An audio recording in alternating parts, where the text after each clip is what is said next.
Capítulo 8. En los socios de la selva panameña. En los socios de la selva panameña, después de aquella guerra contra los cimarrones que aprendí a ver más tarde como un hecho malvado, escuchando las promesas del horizonte bajo el cielo plumizo del Mar del Sur, Ursúa me pidió que le contara lo que él ignoraba de nuestra expedición. Quería repetir el viaje de Orellana. Pensaba que podía apoderarse de todo aquello que nuestros capitanes no pudieron conservar. Había hablado con otros veteranos, pero siempre estaba al acecho de revelaciones, de nuevos detalles significativos, y tal vez por eso se dedicó a mí con una intensidad de enamorado. Con la impaciencia de saberlo todo, revisaba de nuevo cada detalle como si recorriera su propia memoria. Me corregía datos minúsculos que él recordaba mejor, y muy pronto entendí que no le interesaban mis pensamientos sino solo mis recuerdos. Por eso hay muchas cosas que no supo apreciar, verdades elementales que jamás tuvo en cuenta. La expedición que se proponía, repito, era fruto de su voluntad, estaba gobernada por su afán de conquista, en tanto que la nuestra había sido un accidente. Lo que buscábamos no lo encontramos nunca, lo que encontramos ningún hombre blanco lo había imaginado, y fue eso lo que nos permitió sobrevivir. Si el nuestro hubiera sido un viaje de conquista, habríamos tenido que guerrear, establecer poblados, hacer tratos duraderos con los nativos, cosas que habrían demorado nuestro paso, que habían creado ataduras, obstáculos a ese fluir libre que nos permitió salir al otro lado, maltrechos y llagados, consumidos y llenos de visiones, pero por suerte vivos. De modo que si bien Ursúa conocía muchas circunstancias de nuestra navegación, se engañaba con respecto a las causas del descubrimiento. Su información procedía de los relatos que Orellana, Fray Gaspar de Carvajal y los demás viajeros hicimos en Cubagua y en Margarita apenas descendimos del barco.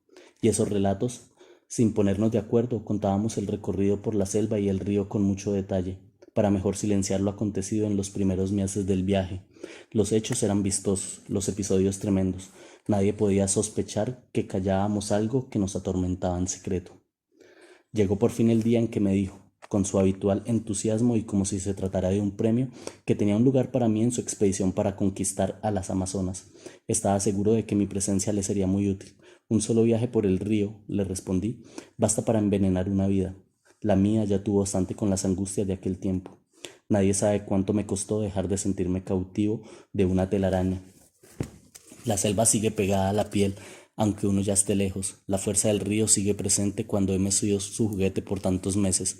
Es como si el tiempo que fluye fuera apenas un recuerdo del río, como si las horas presurosas fueran todavía sus orillas. No hay modo de evitar ni siquiera en los días más plácidos el temor de que una flecha mortal va a atravesar a los salones, de que un jaguar va a rugir en las ramas de un templo, de que una serpiente enorme se está ovillando en las nubes del atardecer.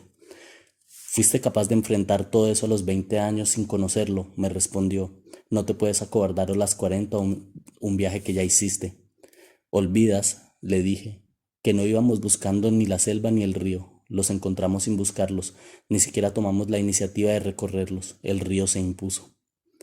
Pero fue todo un accidente. Habría que estar muy loco para lanzarse a sabiendas de esa navegación. Además, añadí, nadie repitió un viaje.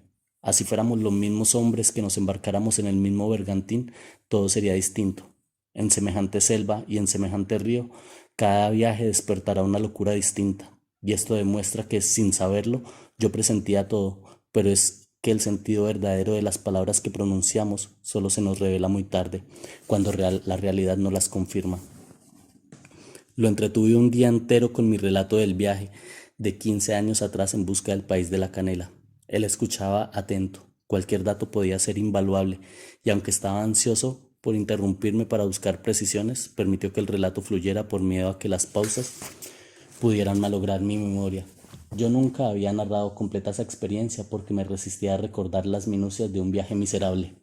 Pero aquel hombre, oyendo, modificó para mí esos viejos hechos. Comprendí que narrarlos me confería cierto poder sobre ellos. Me volvía testigo privilegiado de los acontecimientos, y la historia que había esquivado por años se volvió interesante a mis ojos. Me infundía una suerte de alivio rescatarla. Qué astuto era Ursúa. Logró que me fascinara un recuerdo que poco antes me producía rechazo. Consiguió que yo viera cada vez con menos repugnancia la posibilidad de revivir aquel viaje, y no sé en qué momento ya me sentí dispuesto a enfrentar, casi ansioso, la pesadilla de mi juventud. Y así volvimos a la ciudad de los Reyes de Lima. 15 años atrás, Cuando íbamos a buscar la canela, el poder tenía un nombre, Francisco Pizarro. Me había constado llegar a su palacio y pedirle con voz tímida la herencia de mi padre. Solo conseguí ser enrolado en la expedición con la esperanza de recibir algún beneficio en caso de que aparecieran los bosques de aroma. Pizarro parecía entonces tan firme como las montañas. Ahora el varón oprobioso, que 3 lustros antes era dueño del mundo, no quedaba más que un fardo de huesos bajo las piedras. Yo había creído en sus promesas de recuperar la herencia de mi padre y fui dejando mi fe por el camino. Mientras dura el poder, los poderosos padecen la ilusión de ser invencibles e inmortales y logran contagiar esa fantasía, pero en estas tierras nuevas el tiempo lo muele todo. Ahora yo regresaba al Perú como un miembro de la corte virreinal y era amigo cercano del nuevo capitán de las tropas, mientras que de Pizarro, el conquistador mitológico, no queda en el mundo ni siquiera el fantasma. Era menos que la niebla en la niebla de las montañas.